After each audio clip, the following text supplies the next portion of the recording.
we're still going. We're about halfway through my James Bond movie marathon on Netflix, and finally got to The Man with the Golden Gun. I want to remind you guys all that I'm just doing whatever Netflix plays next.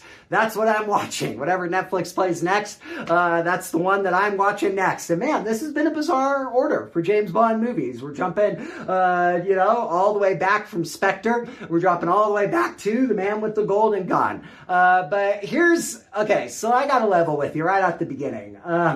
This Man with the Golden Gun has been one of the most interesting James Bond movies because back in the 90s, when everybody was rediscovering James Bond, this was everybody's favorite one. I kid you not. Of course, there's always going to be someone out there on the internet that's like, oh, it was never my favorite one. I always hated this movie, right? But I think we're an anomaly. I don't know. Comment below. Let me know what you think. But everybody really loved this movie in the late 90s and early 2000s.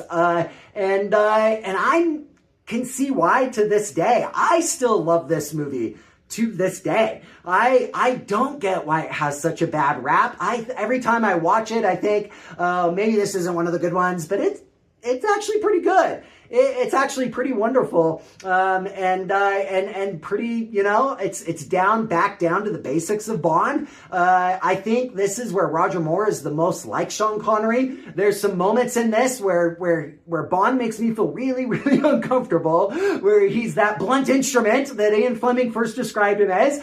Roger Moore even talked about some scenes in this movie that he's like, I didn't ever want to do that again. Scenes of just kind of cruelty, but this is like James Bond on a mission. I'm always surprised when I watch Man with the Golden Gun. I'm always surprised at how little action there is. It feels like one of the big bombastic action movies. And there are some interesting scenes in here, but they're not action. They're not action scenes. They're just they're more suspense, kind of thriller type stuff. And so I like that. Everybody loves Christopher Lee. Even the people who don't like this movie are like, Christopher Lee's a great villain. And he is. He chews up this role. I wish he had more screen time. I know people really don't like the Bond chick, Holly Goodhead. Dumb name, and she is dumb. I gotta give you, she's dumb. If I were ranking the Bond chicks, yeah, she's probably somewhere in the middle or towards the bottom. But she also, there's a scene in there where the closet scene, if anybody knows what I'm talking about, but I do like on paper who she is.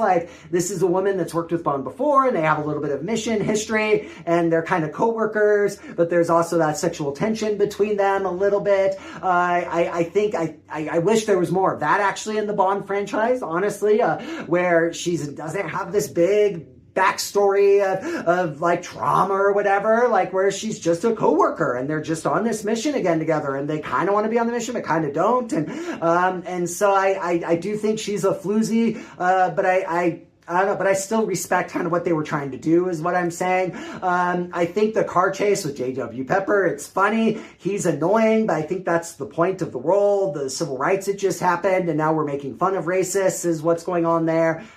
Fine.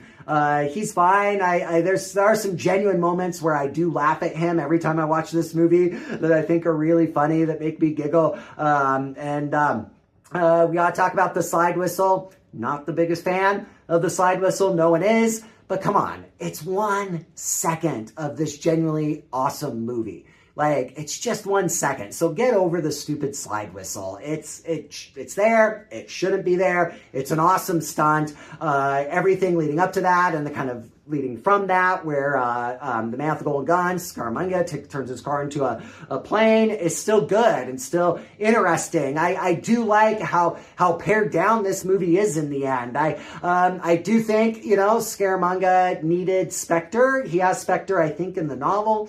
It's kind of weird that a professional assassin is now trying to just auction off a solar panel. Essentially, that's what that was. But still, I just think it's a much better movie than anybody gives it credit for. I still like it to this day, even if you do need your nostalgia goggles for it. There we go. You got to watch it with the sepia tones and just appreciate this movie for what it is, guys. And just plug your ears for that 1 second where the slide whistle plays.